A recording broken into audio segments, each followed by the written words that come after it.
Eileen, go right ahead, please. Next year, there's gonna be somebody else doing this also. I think I've done it too many years also. I mean, you're so good at it. Thank you. I was born on September 9 in 1829 in Natchez, Mississippi, to Martha Grundy, daughter of a great lawyer and senator from Tennessee. And my father was Van P. Winder, a sugarcane plantation owner southwest of New Orleans. Now, my full name is Caroline Elizabeth Winder. When I got to the age that I could assert my opinion, I let everybody know I didn't like Caroline and wanted to be called Carrie. Now, my intellectual and moral training was according to the ideals and standards of the Presbyterian Church, which my family was members. People used to think it strange that I always liked to wear black from a very early age. As a teenager, I was sent one summer to spend with my mother's parents in Tennessee. While there, I was to have my debutante picture painted.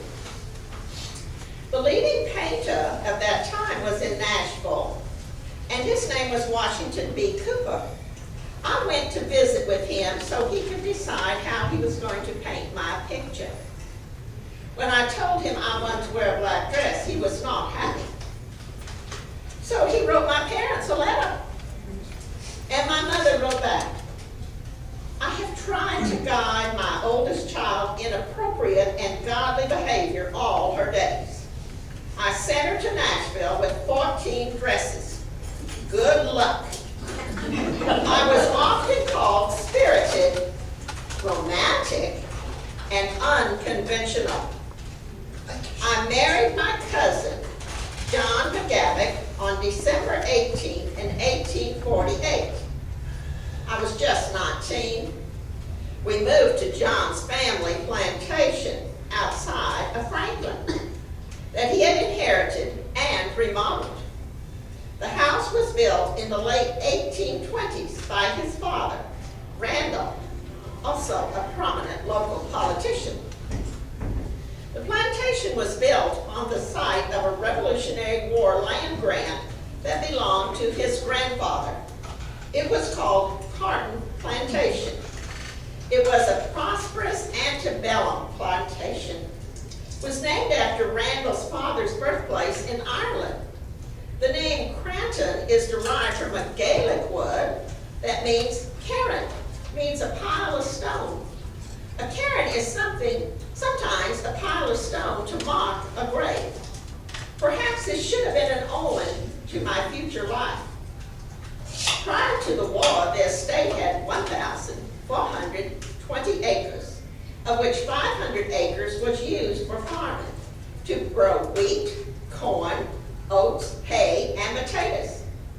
The outbuildings were slave quarters, smokehouse, spring house, a kitchen, and a garden, which became our family cemetery. We raised hogs, cattle, and thoroughbred horses. The plantation produced nearly everything our family needed. We had blacksmiths, coppers, weavers, carpenters, tanners, all lived on the property. They provided all the essentials except for luxury items for the house and my family. We had about 30 slaves. In 1860, the family wealth was valued at about $339,000, which today would have cost me several $1,000s more, in the millions. The inside of my house is very fashionable also. I had fashionable imported wallpaper, faux painting, heavy carpet in every room, and fine hardwood floors.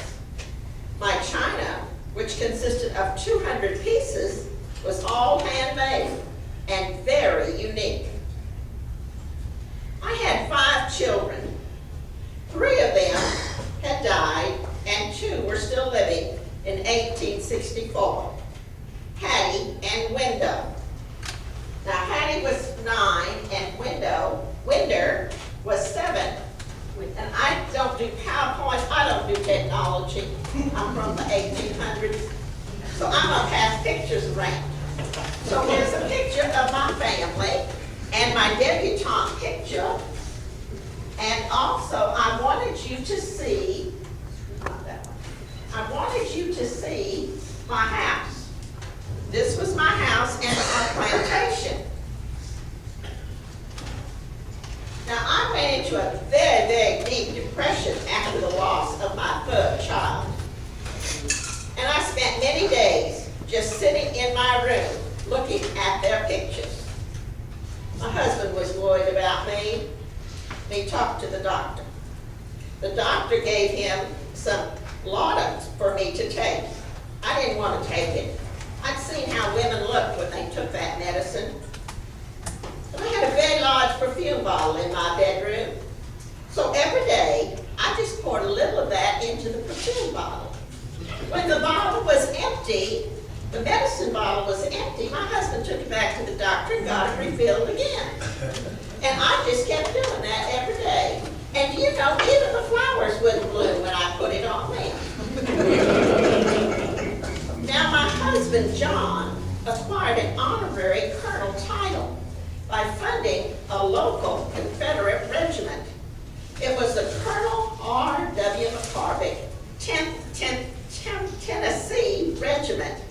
However, when General Hood came past the house on November 30th, 1864, and asked to use our house for a field hospital, he was told by the colonel it would be fine. He had always been loyal to the South, but did not want to leave me because of my deep depression.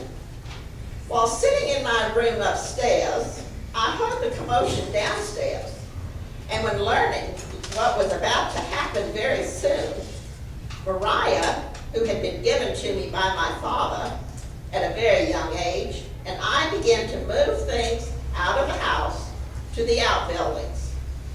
The only servants left at our house at this time was Mariah and her son, a young man of about 20. John had sent the other slaves south to family plantations in Louisiana and Alabama when the war between the states had begun. The Second Battle of Franklin was fought less than a mile from my house. It was a bloody battle that dealt the Confederates a severe blow in just 5 hours. The Army of Tennessee counted 7,000 men as casualties. Among them, 1,700 dead, and the Union counted 2,300 with around 200 dead. Carton size meant that the plantation was host to more casualties than any other home in the area. Every room was filled. Every bed had 2 or more poor bleeding fellows. Every spare space, niche and corner, under the stairs, in the hall, just everywhere in the house.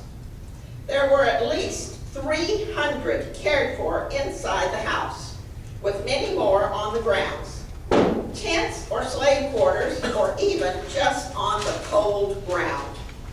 On the morning of December 1, 1864, the bodies of 6 generals were laid out on my back porch. Oh, I can't turn the page. These gloves on. Cleburne, Granbury, Adams, and Stahl. They were later taken somewhere else for burial. It was a horrific scene for myself and my children to witness and be a part of. The floors and carpet became stained with blood. The nursery upstairs became an operating room, with amputated limbs thrown out the window and stacked a story high against the house. Some 150 men died that very first night. For months, my husband, myself, my children, the servants cared for others who remained in my home. I nursed the men myself, changing bandages, tending to fevers, and wrote letters home to their families. The hem of my dresses became stained with the blood of those brave soldiers. I even helped with surgery a few times. I tore up sheets, towels, napkins, tablecloths, my husband's shirts, my undergarments, and whatever other things we could find for bandages. I helped to cook for the men. The smell of blood, wounds, infection, and death were horrible. The scene was indescribable.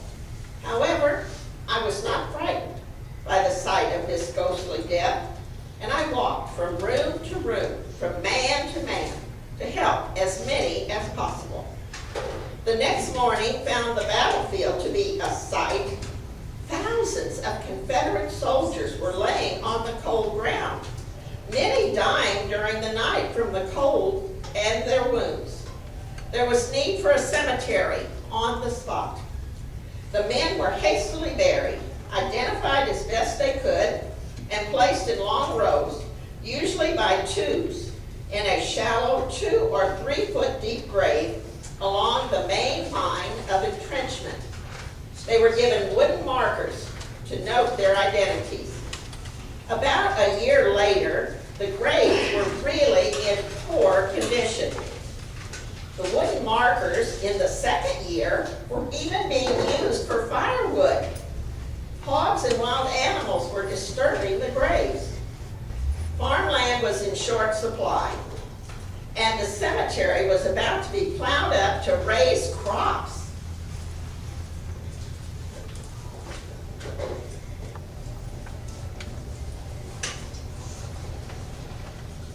My husband, the colonel, and myself decided this could not be, and my husband and I donated 2 acres of our farmland on the plantation to be used as a permanent cemetery for the Confederates at Franklin. The challenge was getting the hastily buried soldiers on the battlefield moved from where they were originally interred to the new cemetery. My husband and I began a campaign to raise money to have the men removed. Soon there was enough money for those in Franklin to pay someone $5 for each reburial. George Colpitt, a Confederate veteran soldier from the 8th Texas Cavalry, his brother, and a small team began the process of removal and worked 10 weeks on the project. George kept track of the states, names, and such for each person in a book he called the Book of the Dead. George's younger brother, Marcellus, helped with the process and mysteriously died during the project. He is the only civilian buried in the McGavock Cemetery, Confederate Cemetery, in the Texas section. I corresponded with many of the families over the years. It became John and my duty to personally care for these graves. Many families also came to pay their respects. One family came to take their son home, to be buried at home, and decided not to do so. The next year, though, they appeared with a wagon load of dirt. They wanted to rebury him by taking him out of the ground and replacing him in dirt from their part of the country. We allowed this to take place. John passed away in 1893, and each afternoon I continued to walk through the cemetery, remove any twigs or sticks that fell on the grave. I also carried my Book of the Dead. Maintenance became my job. It was a labor of love. For 41 years I shouldered until my death in 1905. Now, wood headboards were replaced with granite markers in 1896 by it's hard to read my own writing here, by the John McGavock, which I never heard of, Veterans Organization. 780 Confederate soldiers are positively identified, but there is 558 officially listed as unknown. Today, this Confederate cemetery is the largest private-owned, maintained military cemetery in the United States.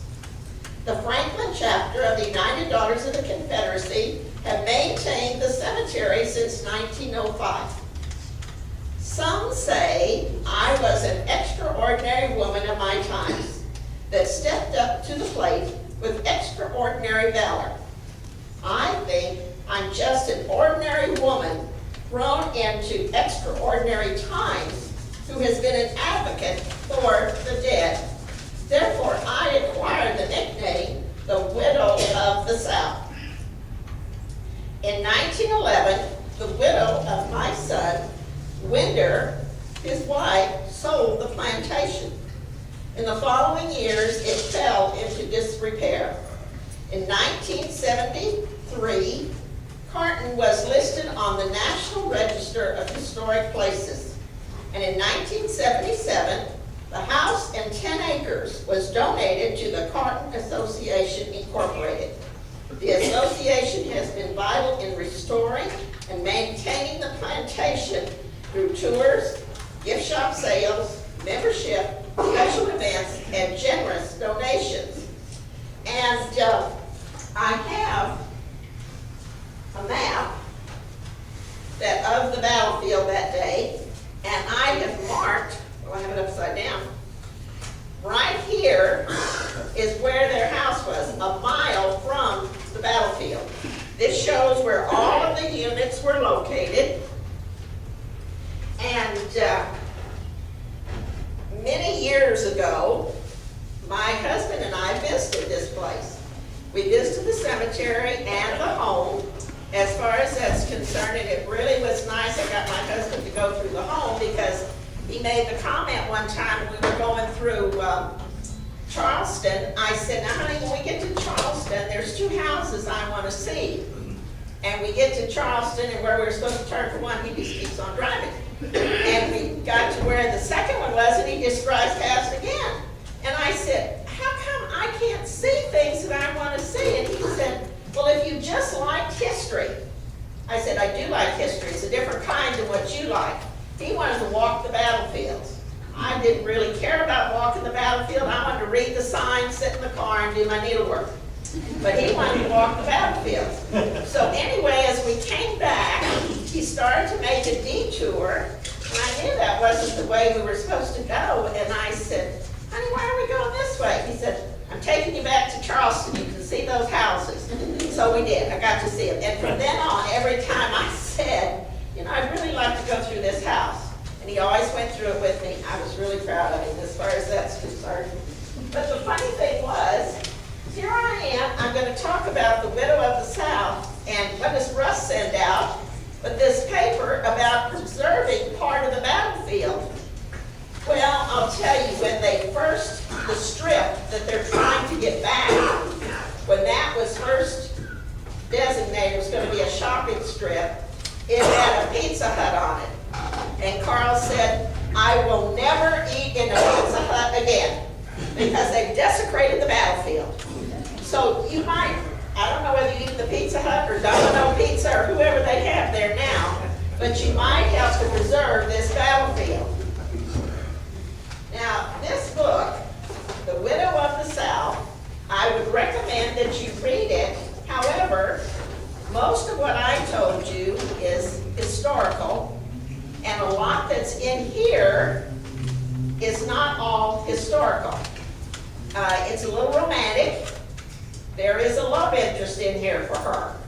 And it's just an outward love interest as far as that's concerned with one of the soldiers that came by. But it is a good book. And it does have a lot of things. So I hope somebody gets that book tonight as far as that's concerned. Eileen? Yes. What year was that published? Not too long ago. When? 1875. No. No. 2005. 2005? 2005. And the man who wrote this is on the board that helps preserve the house as far as that's concerned.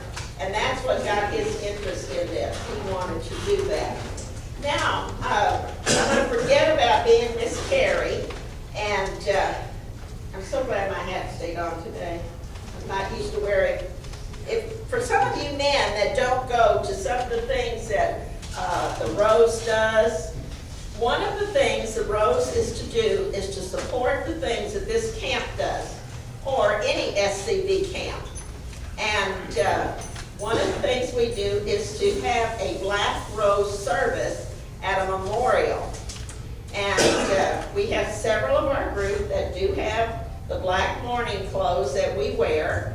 And we would invite you, as I said before, to have your spouses, your girlfriends, just a friend, that they would like to be a part of the Rose. It's not required that you have period clothes. That is not a requirement to be a Rose. You just say that you're going to support what this camp does. Now, one thing we would like to do as a Rose group, we have brought a little Christmas present for everybody tonight. So I'm going to get my roses to pass out the Christmas present.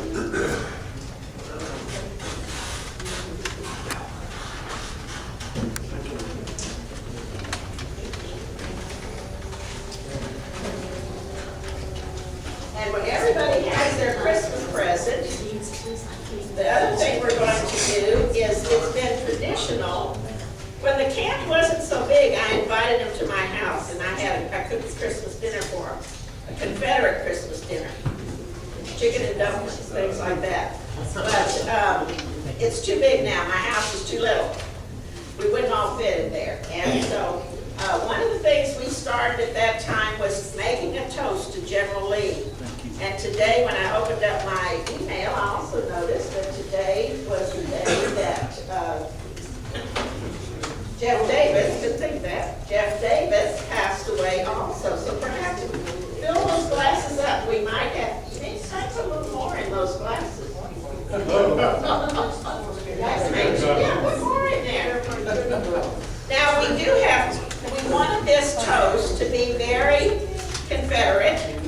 So the wine is it blackberry or blueberry? It's blackberry. Blackberry wine, and it's a Marlot. And if you can't drink the wine, or don't wish to do that, we have some sparkling grape juice that's also blueberry, I think. So when the girls come around, you can ask for whichever one you would like.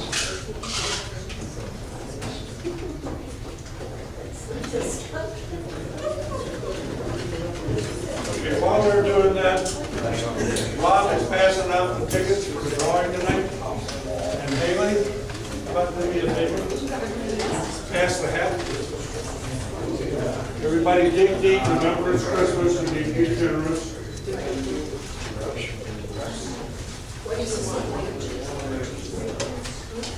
Eileen.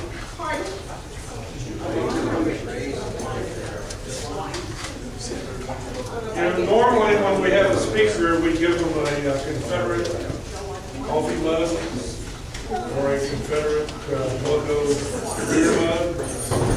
Eileen's been around since Confederate for so long, I'm sure she's got cabinets full of logos on the side. So we've got a little something different for you tonight. A living Christmas tree. Well, thank you.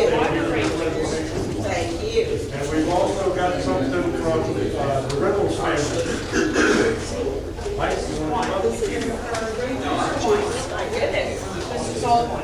Yeah, I've always thought that one of the only things that ever asked me saying I would try to do it is